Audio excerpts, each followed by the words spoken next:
Hello, and you're very welcome along to the VMTV Rugby Pod. Alan Quinlan, back-to-back return visits to the studio as we review the round one of the URC. Great to have it back. Interesting enough, old weekend for the Irish provinces. Plenty of new coaches, new players involved. We'll have a quick overcast of the scores out of the four. Obviously, Leinster losing 35-0. I'm sure when you looked at that result, it was a strange one for you and everyone. Ulster winning 42-21 to the Dragons. Then Munster 34-21. And then Connet 26-15 against Benetton. Did you enjoy having it back? And what were your big takeaways before we get into the nitty-gritty? I suppose big takeaways. Yeah, it's great to have it back. I think the big surprise was what happened to Leinster. I think, given them what they did last year in their South African trip, I know they've had a few trips in the last couple of years against South African sides where they've more or less had the league, the top seed sorted out. You know, they've gone there in around April for most of the times. I know they went with a bit more confidence this time. I think there was a bit more feel. Now, I'm not saying there was any arrogance or anything, but there was a bit more feel about this one. And a good team. Yeah, well, they lost to the... they beat the Sharks last year and lost very last-minute penalty against the Bulls with a similar enough group of players. The Stormers would have missed a couple of Springboks. I know the Irish guys are away, but we haven't really seen them in South Africa. The strongest team, bar that semi-final against the Bulls the previous season. But yeah, I think that was the takeaway. That was they were very sloppy. Something you don't associate with them. Lots of mistakes, poor set piece. So that was probably the one that kind of jumps out to everyone. I think the other results were, you could have predicted them, really, to be honest. We kind of would have fancied Ulster to get off the mark and get a win against the Dragons. Not the toughest start for them. Munster away was always tricky. I was quite impressed with the way they went about it. They were quite dominant for long periods of that game. Very physical. And Connacht, they got against a very strong Benetton side, to be honest. I think, all their Italians are playing and they have a very powerful side. So it was an impressive win for them as well, a bonus point win at home. So, yeah, 3 out of the 4, I probably would have fancied, thought that the 4 games were there to win. But look, credit to the Stormers. I think you have to be very careful in this. John Dobson under a little bit of pressure last year. They were a little bit topsy-turvy, the Stormers. But very, very impressive start. They had a real attitude about them and they punished those mistakes for Leinster and had them under a lot of pressure. But I think you look back at that performance for Leinster, very, very sloppy at times. Okay, so we'll dig into it there. Munster, as we briefly touched on, 34-21 away to the Scarlets. Craig Casey, Healy, a try for Dan Kelly, and then a Hearn Hanrahan kicked a couple of goals, and then Crowley come on at half time, who seemed to be strutting his stuff. It's been well documented he hasn't had a break in the summer. Been working with an S&C. Brian Gleeson carrying, Jack O'Donoghue, Clayton McMillan, first time at the helm and getting a win. What did you like about it? I think it's hard to kind of define and measure attitude and kind of urgency and determination and all that kind of stuff, but broadly speaking, they looked like they had a little bit of an edge about them and a good attitude, a good approach, really efficient in what they were doing. They were aggressive. These are the things you can control in rugby, Stuart. I think it's a physical game, obviously, and it doesn't guarantee you results. You've got to execute then as well. There's no point in going out with anger for the first 20 minutes in a game and then falling off. But I just think they had a controlled kind of edge about them, which was impressive. Probably the most impressive part was when the Scarlets were putting a lot of pressure on during some of those defensive moments from Munster, before half time, moments in that second half, where they had to really dig in, and they come up with a turnover, knock on, force a little bit of a sloppy mistake from the Scarlets, or else they get a penalty. So, yeah, I think he'd be very pleased with that. I think for Munster fans, they'll be very happy with the start. I think you get a little bit of a mixed narrative this week from some people. Oh, the Scarlets are not great, and don't read too much into it. And maybe you can say that, but I think based on what we saw the latter parts of last season, the Scarlets were shown a serious bit of form. Yeah, they got into the top 8, didn't they? They got into the top 8. They had a very good run towards the end. They caused Leinster a few problems in that quarter-final in Dublin. And they're a very dangerous side. Okay, they scored 3 tries the other day. I think they're sloppy from Munster. I think if you're nitpicking, obviously if you're Dwayne Pease, well, they will be. The coaches will be. Yeah, and I think you look towards the end of the game then, and the Scarlets are 1 try away from taking away 2 points, which would have been a really good return for Dwayne Peale and his coaches, given where the scoreline was for most of the game. Munster were, in a comfortable lead throughout the game, so they could have got a try at the end, and Munster were kind of hanging a little bit there.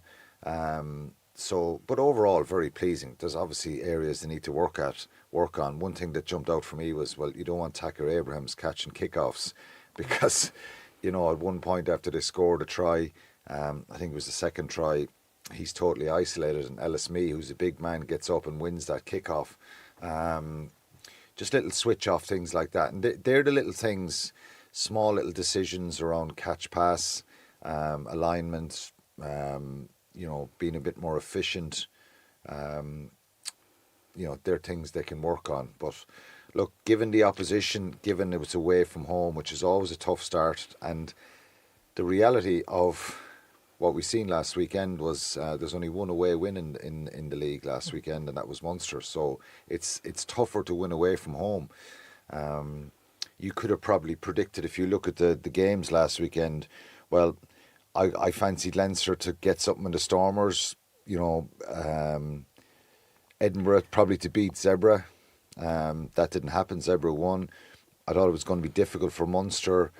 The others are, the Lions in Cardiff, you don't know. There's That's what is good about it in the league. Yeah, it is pretty unpredictable. A little bit, and when you think you've got it sussed, someone Lions beats someone. This year could struggle. They've lost a few players. They're not shorn of a load of Springboks. The Sharks and the Bulls are the main contributors to.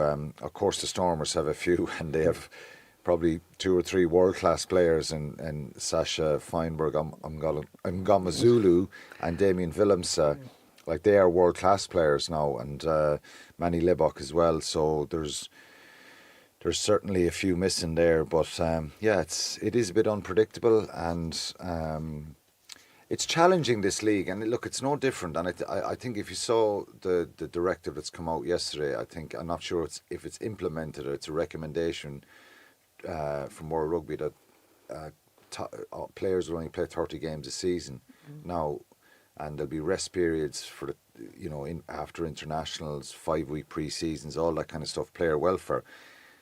And you see it in the French league, there's lots of chopping and changing, and we see it in the URC, internationals in, out, not available, all that kind of stuff. So it can be tricky at times for coaches if they have a bunch of internationals away and they come back. It's great to get them back for a period of games and all that kind of stuff, but I've seen, Leinster players, vast majority of them in the Irish team, they play 6, 7, 8 games out of the league, so you need good squad depth, and that's why it is unpredictable. You'll probably see teams now this week, maybe guys who were on the bench last week will be starting. There'll be 5, 6 changes on a lot of teams. Maybe, I'm not suggesting that will happen, but maybe coaches will wait till round 3. But you have to rotate players, and that's why it is unpredictable, and it's very good. But it's difficult to win away from home, and for Munster, getting a result in the Scarlets was a really pleasing start for them. But straight away, right at the start of the season, a couple of games, and then I was thinking, it's only a month till the All Blacks. Yeah. And New Zealand, I know a lot of rugby to be played, but these guys, as we always say, will be putting the hand up and think, it's only 3 games. Yeah, it's a whole different subject as regards kind of looking at that, because the Irish Lions players will have very little rugby paid. Yes. But then the guys that are they weren't available for Lions round 3? Do we know will yet? be wanting to be. Are they available for round 3 or round 4? I think it's 4, isn't it? Yeah. So what will that mean? They'll get a match? They get a match, and they're coming up against an All Blacks group who are coming off a rugby championship, pretty battle hardened off Super Rugby, coming towards the end of their season. So that's a whole different ball game. But yeah, look, I think it's getting. The point is for those halfbacks though, like Casey, Crowley, Prendergast played at the weekend. There's We opportunities know Gibson here. Park Yeah, isn't there, but there is opportunity. Yeah, there is opportunities, and it's a tough start for Andy Farrell in Ireland with the game in Chicago against the All Blacks, but. Yeah, there is opportunities for players right across the board that they can squeak into an Irish squad, and maybe, you know, some will be fancying their chances of getting a start and stuff like that, but you have to bring form with you, and these matches will be watched closely in the next few weeks. Ulster 42, Dragons 21, Cormac, Izuchukwu, Nick Timoney, McCann, Ward, Doak and Stewart with the tries. Mark Sexton factor, still a few defensive issues. Particularly the try early on. Big year, I'm just got an asterisk there with Nathan Doak and Jack Murphy for the halfbacks, because the whole tobacco with Jason Morgan didn't quite work. Sorry, not Jason Morgan. It slipped my mind. The 10 last season. And you're not going to help me out, so that's okay. But Edinburgh away tomorrow night. Did you see Ulster? And that Mark Sexton running the attack, a real good thing if it works. Yeah, I think if you have, and we mentioned this last week, you first of all, Jack Murphy's done brilliant. You know, 2 years ago we're talking about him in 20s, and it could be 3 years ago now. Yeah. The years fly by, don't they? But he's done very well, and he's given stability there, control. Nathan Doak, when he came on the scene first, you know, we all thought he was going to propel himself into Irish setup and be a regular there. He's, you know, I suppose the John Cooney factor and his quality that was there in Ulster and his experience, you know, probably, I'm not saying hampered his development, but Aidan Morgan, yeah, and I think he's a brilliant player, Nathan Doak. He's someone that, you know, you want him to express himself.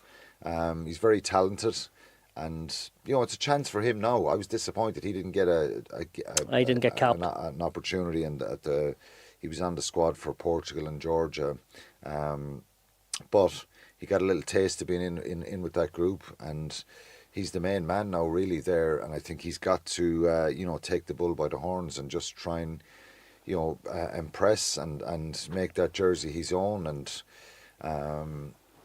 you know, you never know what happens with the Irish selection. Then, if you're playing regularly for a team for your province and you're doing well, you grab that attention again. So there's undoubted quality and talent there.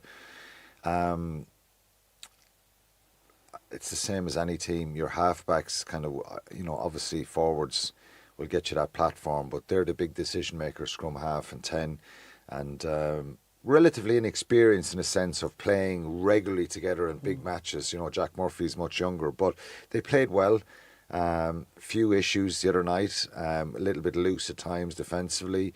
But there's no doubt that when you have a back line that they have available, James Hume, McCluskey, Stockdale, Zach Ward was very good, very dangerous player. He's peaking nicely. Since he is, yeah, coming in from the sevens and getting he's his crack. Who has, you know, you look at players and you think, you see little things that you think this guy can go to the next level. And this time last year playing for Ballynahinch, you know. Yeah, and I see that you know, he possibly, sometimes a lot of the times I get it wrong, but I think Zach Ward is someone who has serious potential to, you know, but again, it's about consistency, getting a little bit of luck, staying injury free, and your team around you playing well. This Ulster side needs confidence. They have the comfort of a little bit of continuity, hopefully, for a couple of weeks now. Yes. But it's a tricky one now away to Edinburgh. You know, they would have been disappointed, and that's a challenging one for them. Going there tomorrow night, and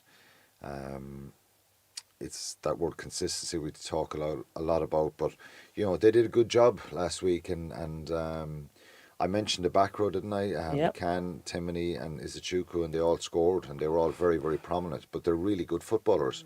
So it's about, bringing it again. You feel they need a kind of a. It's round 2, so I'm not saying they have to go and get a result, but if they But were after to get a this, result, they're in South Africa home. Yeah, So yeah. you're probably right. They do need a result. There's a bit of pressure on now, and early pressure again. So it'll be a tester, and it'll be a real challenge for them now to see, what they can bring over to Edinburgh tomorrow night. Connet 26, Benetton 15. Tries Ioane Naughton on debut. Tierney Martin, Janssen forward with a couple of kicks. Sam Elo impressed in the pack, came up from Leinster.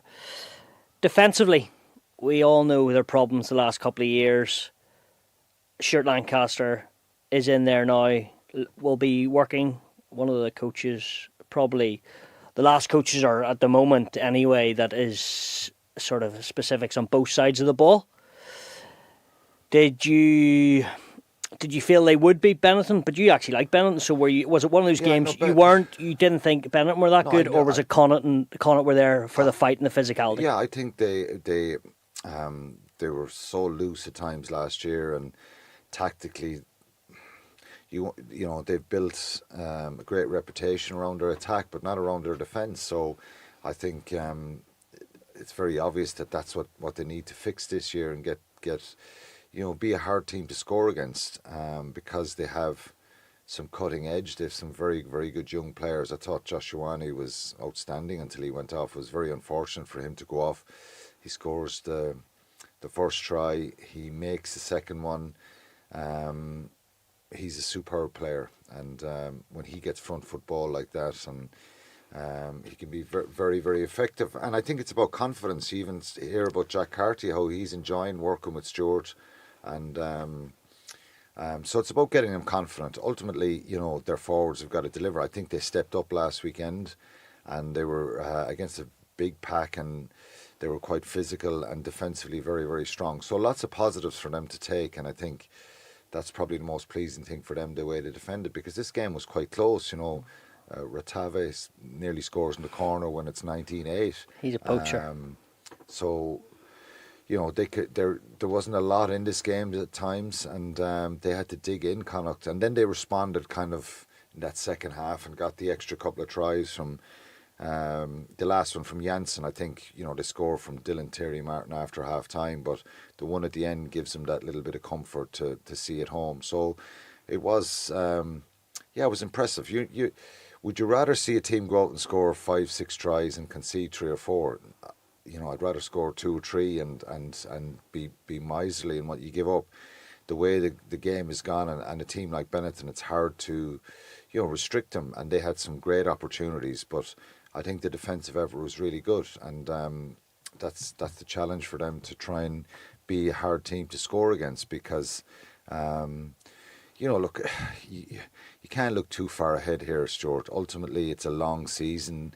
To manoeuvre your way through 18 league games and get the balance right, and rotate your squad a little bit here, it can be tricky, particularly when you go into the depth chart and you pick up a couple of injuries. So far so good for Munster, Ulster and Connacht as regards the teams we'd be concerned about, question marks about. I think the Leinster stuff will sort itself out. I think they'll be a lot better this week. Will it be enough to beat the Bulls? I don't know. But I think the other three, from where they're at, the level they're at, we know that there's a little bit unknown. Can they propel themselves up a little bit? Can they kind of push into those playoff places and be a threat there? Well, that's what you want, I think, with Stuart Lancaster. He'll be looking for that improvement week on week. Richie Murphy, the same. And that's what I'm saying, going to Edinburgh, even though it's very early, they need to kind of be targeting something out of that game and come away with being beaten by a really good side, not beating themselves, and they've got to find an 80-minute performance over there. So it was a good start for them. I think Connacht at home with the Scarlets this week they've a little bit, having first two games at home is a great way to start. It brings its own pressure as regards trying to get a result, and Munster home to Cardiff as well. So Yeah, I think it was a good weekend. I wouldn't be overly concerned. I think the big talking point was Leinster, obviously. With Connet, physicality and mindset. Can you teach that? You know, I always listen to ex-pros like yourself, and someone says they've conceded loads of tries, their defence not good, if and you then want to get a heavier, the season later, they're up making big shots, and you're sort of thinking, is that not, as a professional, a given? If you don't have the biggest pack of forwards in the world, which they still have a decent size pack, Connacht, but they wouldn't be the biggest, you know, and particularly the South African teams, obviously, they're at the top end of that physicality and size. And it's not just about size, it's been having physical players. The competitiveness is second to none. Hurley Langton and Boyle, Janssen, very physical players, very aggressive players, and real good footballers as well. The Murray brothers in the second row, really athletic guys, but you want to see a bit of bruising going on up front. You know what I mean? Paul Boyle. Yeah, Boyle was very good and very, very powerful, but. It's bringing it every week. Not a kind of a nastiness that's false, but just a dominance and a ruthlessness around what your set piece and your maul and things like that and your breakdown. So they need to be better at that. You can't, if you want to get a bigger, everyone would love a big heavy pack of forwards and big second rows and bruising, you know, ball carriers up front. You know, they weren't able to bring in a load of forwards this year, and you can't just put 20 kilos on a player and want him to be bigger. But how do you become more physical? It's a collective thing. It's the simplicity of, you know, as a back row forward where I played, are you focused 100% at that scrum to give your tight head or your loose head all that power and pressure that you have within your body? Or do you switch off, or you've kind of 50% watching the break of a scrum half or whatever? Are the second rows, you know, have the incredible pride in what they do? And this is just for any team. Yeah. And that's where you talk about standards. So if you want to become more physical, it's not about individuals, you know, pushing and shoving guys. It's about a collective of a kind of a ruthlessness around what you do and setting a really good standard. So that's down to coaching as well. And that's down to... and that'll be Stuart Lancaster, as we know, the start of his blueprint. Yeah, the head coach of any of the teams, that's what they want, and they'll demand that from their forwards coach, their defence coach, their attack coach, certain elements of it. That's why they are the head coaches. So, and I think, you know, Connacht are a team that, you know, need to provide a really good platform, because when you get Hansen back and Bundy Aki and you're adding a bit more. I thought Sean Naughton was superb at fullback, very exciting young player. So yeah, Naughton, not Naughton, as I said earlier. And then have you Gavin, they've Finn Tracy, Bolton. I think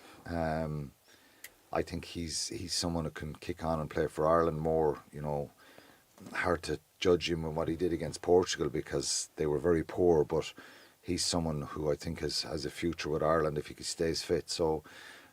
Plenty of positives there from the start, but again, it's a long race, isn't it? And it's you know, there's so many games throughout the season that they've to work their way through. But I think he'd be pleased by that. Scarlets next for them at home in Galway. So Leinster 35-0 loss to the Stormers, as I mentioned, 17 years ago. Was the last time they didn't score a point. 6-0 down at half time. Didn't really fire a shot as far as I could see. Robin McBride apologises to the supporters. Prendergast, Jimmy and Tommy O'Brien, Henshaw, Frawley, Larmour were in that 15. They play the Bulls this weekend in Pretoria. I wouldn't exactly say going to Pretoria is the easiest match to follow on, but maybe you'll say to me, what an opportunity to right the wrongs. Yeah, it is an opportunity for them, and I think, okay, we... And firstly, too early for alarm bells? Oh no, it's way too early. Of course, for any team, anyone going to. No, but as in, did you see any creaks? You were like, oh, no, I just think not at all. Maybe. I think when just for example, we take last year for example. So Leinster go to Sharks and the Bulls, and the Sharks that way around. They've more or less. I think I can't remember exactly top seed secured at that point. They mightn't have had it completely done at that point, but. They're going with a little bit less expectation. You know, historically in the previous ones they were able to kind of lose those games and finish top seed anyway. So I think they probably, they certainly didn't shock or the Stormers side, I think, under John Dobson. Even though they finished fifth last year, they were very inconsistent at times. I think there was just such a focus on get a big scalp here against Leinster starting off, lay down a marker, back themselves physically against them, overpower them, and then you add to that Leinster were very poor and sloppy at times with turnovers. The set piece stuff, sometimes that can just go and become a snowball effect when it's going bad for you and it can get away from you. Because if we look at what Stormers did to Leinster scrum, well, the Bulls will the Bulls do the exact same this week? They'll try to. But I think their attitude was all wrong. I think they probably felt that on the back of those two good results last year, this group probably felt, oh yeah, we're good enough now to go. We don't need those 18 internationals that are away. We can go here and get a result, and we're good enough to do this. So I would imagine that attitude had a little bit of a part to play in it. And, it's not for lack of effort, but I just think that they were certainly a little bit off. Week one, got though, punished. And you saying their attitude was all wrong. That's a big enough statement. Not all wrong. Don't misquote me here now, Mr. McAvoy, and I'll be making the headlines in the papers. Not all wrong. But I think you go into games, and I know this from experience. So wrong, myself. but not all wrong. No, not all wrong. Not. It's even. I'm not even saying it's wrong, but I think if your attitude is tiny little bit off, okay, or you don't have that little bit of edge or that little bit of fear, which they probably had to a certain extent. But I just think as a collective, they were probably quite relaxed as regards confident that they could get a performance. And look, that happens in sport. Sometimes it just goes away from you.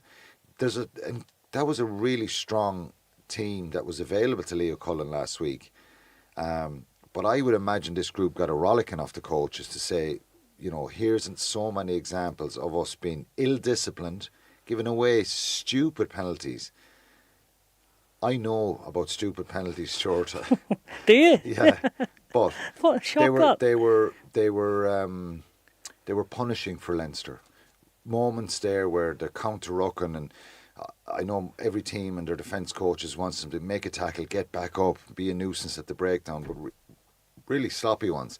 It's 16-0 down when Max Deegan gets sin-binned. I thought that was a stupid one. They score off at a maul try, surge of confidence. Again, they were quite ruthless. They kept going at Leinster. Tommy O'Brien gets sin-binned. Unfortunately, he's coming across to make that tackle. They score off that again. So Leinster are down to 13 players. For about 5 minutes, they've 13 men.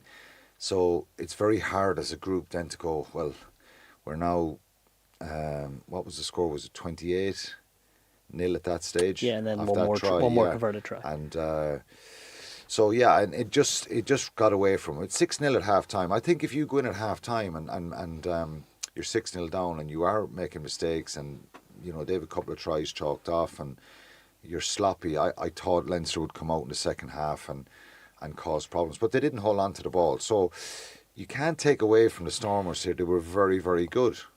And I think I just sense from John Dobson in the pre-match stuff and the post-match stuff that he was quite emotional, actually. Yeah, he was, because I think there's a bit of a pressure on him, and I felt that he put that pressure on his team to get the emotion right here, get a big result, start up.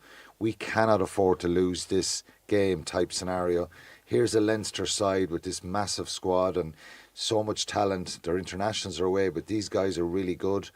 We've got to rip into them, and they did it effectively. But I think at Leinster, there's no doubt, and Robin McBride is more or less admitting that it wasn't what they're capable of, and we didn't see any sort of pressure built from Leinster there. So not in the slightest would you go alarm bells here, because this could happen any team in South Africa. If the South Africans are on song and they get that emotional pitch right and they play well, they can do that to a lot of teams.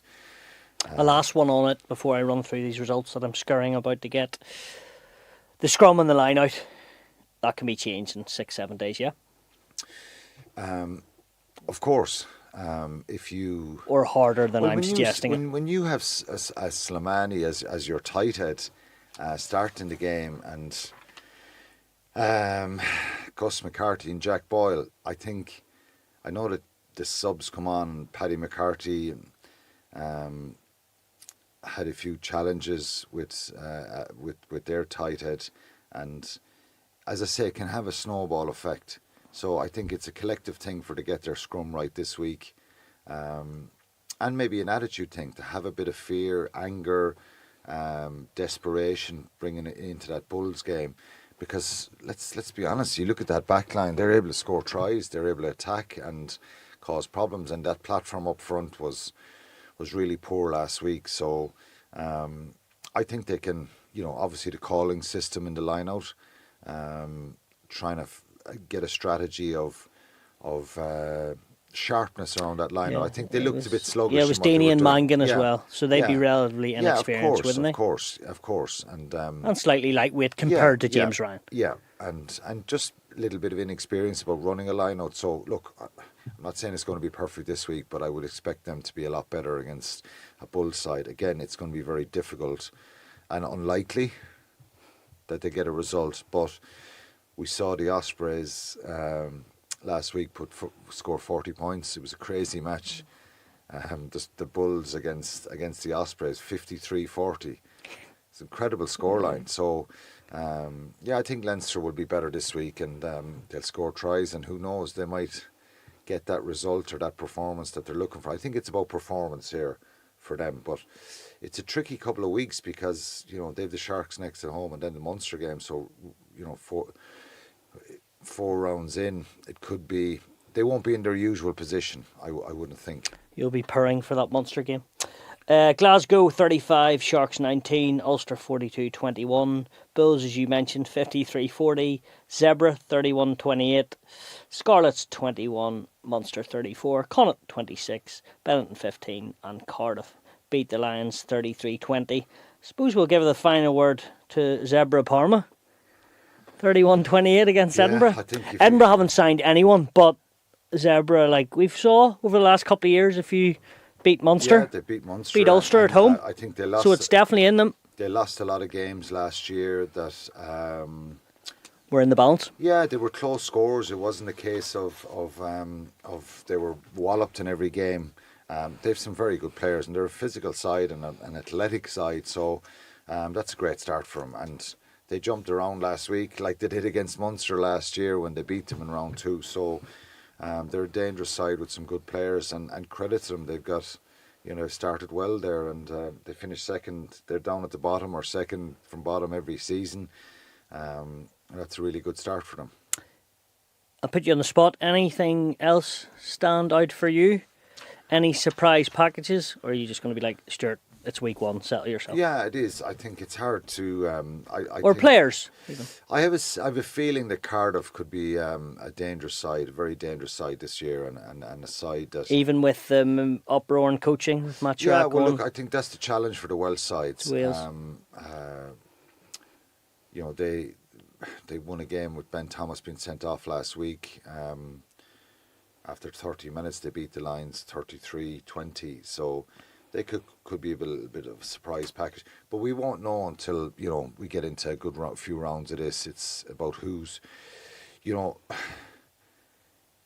get into round 7 or 8 and you start looking at the table and the teams who are the consistent teams with the high standards. And patterns. Yeah, and finding a way to win, not playing their best at times. So it'll take a couple of rounds. But there's some really exciting games this week again, and challenging games. I think, Glasgow going to Benetton. I think that's going to be a really difficult one for them. Leinster and Bulls. The Zebra have Lions at home again, so they've started with 2 home games. So and Ulster and Edinburgh. That's the kind of one that will be intriguing. I'm intrigued to see how Ulster will approach that, and there's an opportunity from there to go and get a result. And the Red Roses win the World Cup. The favourites deliver, and also a bit of rugby sort of topic there yesterday, or It has been documented. Steve Diamond will leave his post with the Red Bulls Newcastle, and maybe I think Gregor Townsend in a consultancy basis, 30 days a year until the end of 2027. So all change there. Yeah, I think I saw a while back that Rog was being linked to that Newcastle scenario. Well, you'd know more than most. Is that the case? I didn't really get Are into it. you breaking headlines again, Al? No, that was on a few papers a few weeks ago, and from what I can gather, he's sticking to his project and where he is, But obviously that whole Newcastle thing, who knows where that will go, because they have big investment now, and I'm sure they'll try and make Newcastle a powerhouse again, and put big investment in there. I think the Red Roses winning was expected. I think Canada tried to fire plenty of shots in their attack, but they were overpowered ultimately by that England pack. Incredible to think there's over 80,000 at the game in Twickenham. Yeah. It's phenomenal for the women's game, and great to see that. That World Cup, it was a really good World Cup. So, I think the expected result probably came in the end, given where Canada, the resources that English side have and where they're at. But it was a brilliant World Cup. Certainly was. Al, great to have you in studio as we look ahead to round 2. We'll be back next week. Thanks for listening and watching.